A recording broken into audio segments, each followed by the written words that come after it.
Hello दोस्तों, कैसे हैं सब। मेरा नाम है हिमांशु और मैं स्वागत करता हूं आप सबका आपके अपने चैनल कॉमिक वर्ल्ड पर। तो चलिए दोस्तों, शुरू करते हैं मनोज कॉमिक्स में राम रहीम सीरीज की अगली कॉमिक्स विनाश के बादल, जो कि सिरफरा वैज्ञानिक का अगला भाग है। तो चलिए दोस्तों, शुरू करते हैं इसका पहला भाग।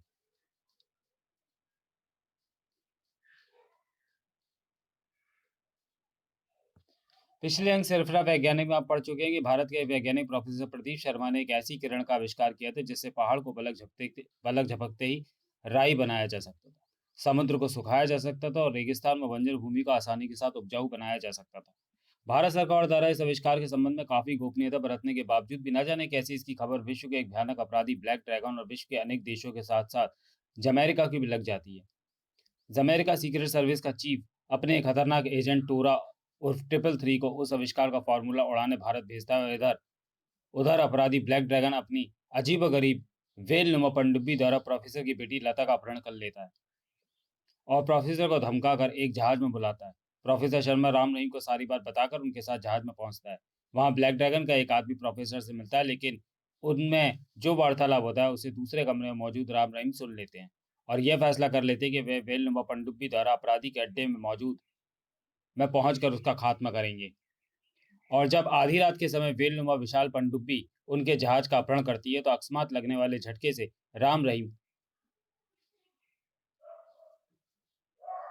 हवा में उछल जाते हैं और जैसे ही उन दोनों के सर फर्श से टकराए वे बेहोश होकर फर्श पर लुढ़क गए। तब तक आधा जहाज वेल के विशाल खुले हुए मुख में पहुंच चुका था और यात्रियों में कोहराम मचा हुआ था। बचाओ, हाय! जहाज पर सवार कुछ मुसाफिरों ने घबराकर पानी में छलांगे लगा दी। देखते ही देखते वेल समूचे जहाज में निकल गई, जबकि वेलनुमा पनडुब्बी के अंदर पूरे जहाज को भीतर ले लिया गया। 4-1, देख रहा हूँ नंबर 2-1। तुम शटर बंद करो और पनडुब्बी को नीचे ले चलो। ओके। अगले ही पल उसने सामने लगे कई स्विचों और कलपुर्जों को दबाया और इधर उधर करना आरंभ कर दिया, जबकि एजेंट 4-1 अपने बॉस से संपर्क स्थापित कर रहा था। Hello hello station zero, agent 4-1 calling. Hello zero station zero. शीघ्र ही जिसके उसके सामने लगी स्क्रीन पर एक व्यक्ति की तस्वीर उभरी। यस एजेंट 4-1, क्या रिपोर्ट है?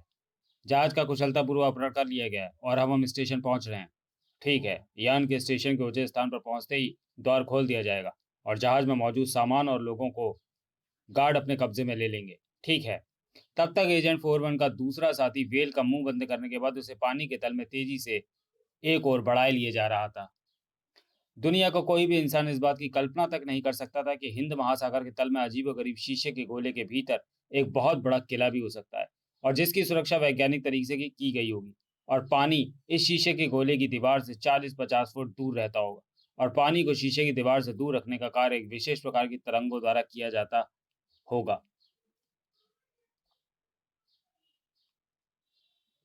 कोई सोच भी नहीं सकता था कि समुद्र के तल में उस किले के भीतर बसे एक छोटे से शहर नुमा देश में आकाश भी होगा और उसमें एक छोटा सा सूर्य भी अपने नियत समय पर उदय व अस्त होता होगा।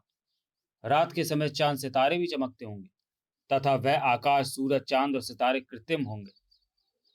और यह सब उस छोटे से देश के बेताज बादशाह एक सिर फिरे अपराधी वैज्ञानिक की दिमागी उपज होगी। लेकिन यह वास्तविकता थी। ये सारे अद्भुत आविष्कार एक सिर फिरे वैज्ञानिक नहीं किए थे और वह उस आश्चर्य की दुनिया का सम्राट था। उसका नाम था ब्लैक ड्रैगन, जो अपने अद्भुत व चमत्कारिक किंतु भयानक आविष्कारों की बदौलत पूरे विश्व पर शासन करने का ख्वाब देख रहा था। अब वह दिन दूर नहीं जब पूरे विश्व पर मेरा साम्राज्य होगा। तभी एक व्यक्ति ने वहां प्रवेश किया। महान सम्राट ब्लैक ड्रैगन को एजेंट जेऊ का अभिवादन स्वीकार हो। जेड का अभिवादन स्वीकार हो। क्या रिपोर्ट है एजेंट एजेंट जेड? महामहिम, डेथ शिप से रिपोर्ट आई है कि प्रोफेसर शर्मा को जहाज समेत कब्जे में कर लिया गया है और अब कुछ ही देर में वे यहाँ पहुंचने वाले हैं। Very good. डेथ शिप के किले पर पहुंचते ही प्रोफेसर को हमारे सामने पेश करना और बाकी यात्रियों को इंजेक्शन देकर उनकी योग्यता अनुसार काम पर लगा देना। मैं तुम्हें कॉमन हॉल में मिलूंगा। जो आ गया महामहिम, कहकर एजेंट जेड वहां से चला गया। एजेंट जेड के जाने के बाद प्रोफेसर शर्मा, तुम और तुम्हारा आविष्कार मेरे मिशन के लिए निसंदेह बहुत ही महत्वपूर्ण और लाभदायक सिद्ध होगा। उसके बाद एक प्रयोगशाला से बाहर निकलकर लंबे लंबे डग भरता एक तरफ चल पड़ा। और जब वह विशाल वेल नुमा पनडुब्बी किले के चारों ओर फैले शीशे के गोले के निकट पहुंची तो शीशे के गोले में एक बड़ा सा छिद्र उत्पन्न हुआ। उसमें से 10 फुट व्यास का 40-50 फुट लंबा एक शीशे का पाइप निकलकर घूमता हुआ वेल के मुंह में समा गया। पाइप का कांटेक्ट शिप के साथ हो चुका है। नंबर 21। ठीक है, तुम अपने आदमियों को आदेश दो कि माल और यात्रियों को उठाकर स्टेशन 0 से आने वाले आदमी की मदद करें। ठीक है।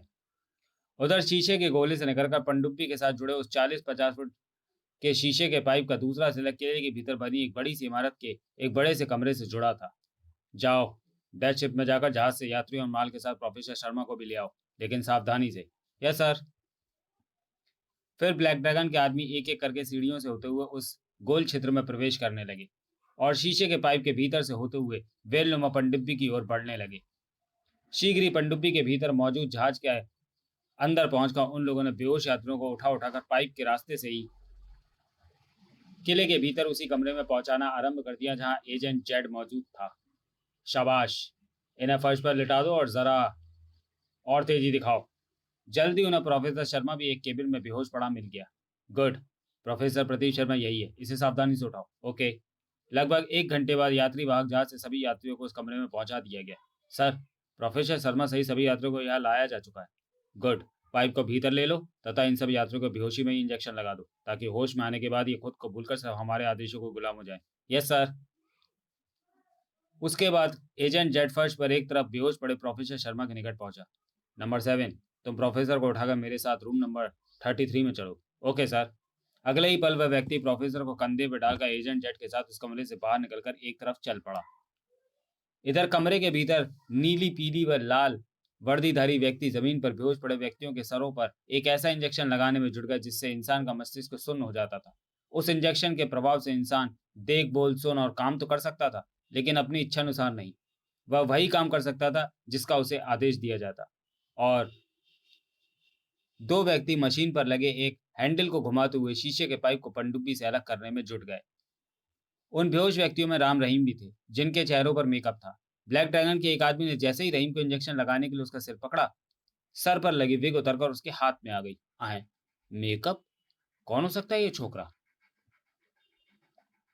उधर शीशे के पाइप के हटते ही वेलनुमा पनडुब्बी, जिसका नाम डेथ शिप था, पानी के भीतर ही चलती चलती एक ऐसे स्थान में पहुंची जब बीसीओ जहाज गर्क हुए पड़े थे। नंबर 21, जहाज को बाहर कर दो। उसके बाद हमें स्टेशन लौटना है। आज का मिशन आसानी के साथ सफल हो गया। अब महामहिम के अगले आदेश तक हमारी छुट्टी छुट्टी रहेगी और कुछ दिन आराम में गुजरेंगे। हाँ, मैं भी दिन रात काम करता करता बहुत थकावट महसूस करने लगा हूँ और दिल से चाहता था कि कुछ दिन आराम करने को मिल जाए। कहकर नंबर 21 ने अपने सामने फिट मशीन पर लगे कुछ बटनों को एक एक कर दबाना आरंभ कर दिया। उन बटनों के दबाने से पहले यान का बेलनुमा मुंह खुला, फिर उसमें से धीरे धीरे वह जहाज बाहर निकलने लगा जिसका उन्होंने रात ही अपहरण किया था।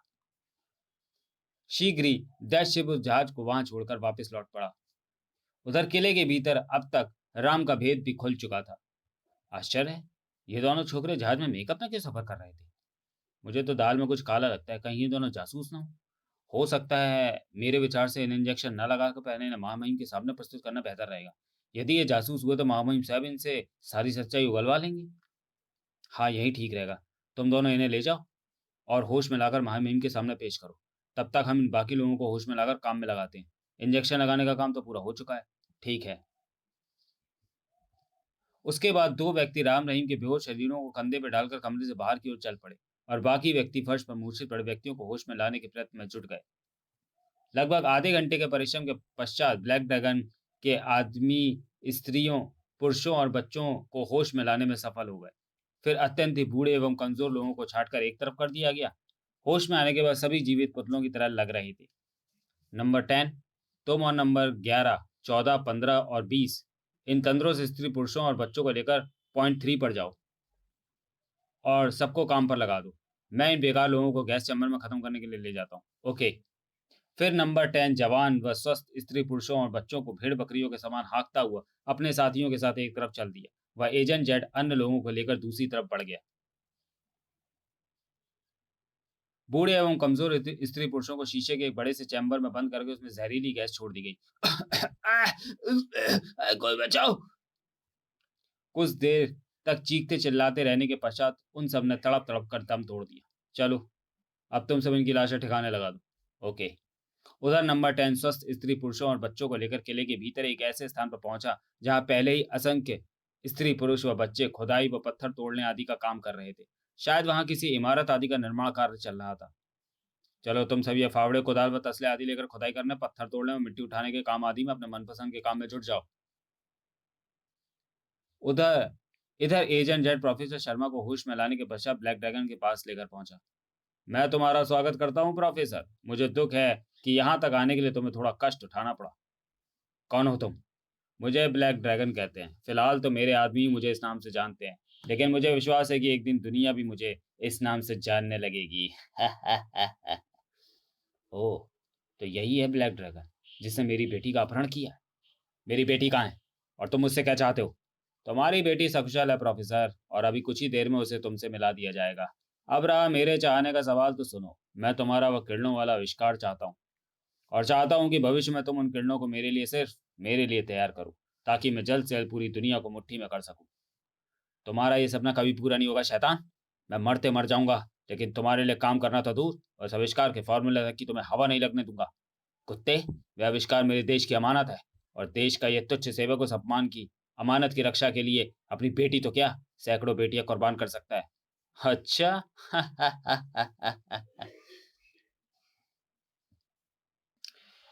तो चलिए दोस्तों, वीडियो को यहीं समाप्त करते हैं और मिलते हैं राम रहीम सीरीज की कॉमिक विनाश के बादल के दूसरे और अंतिम भाग में अगले वीडियो में। तब तक के लिए धन्यवाद।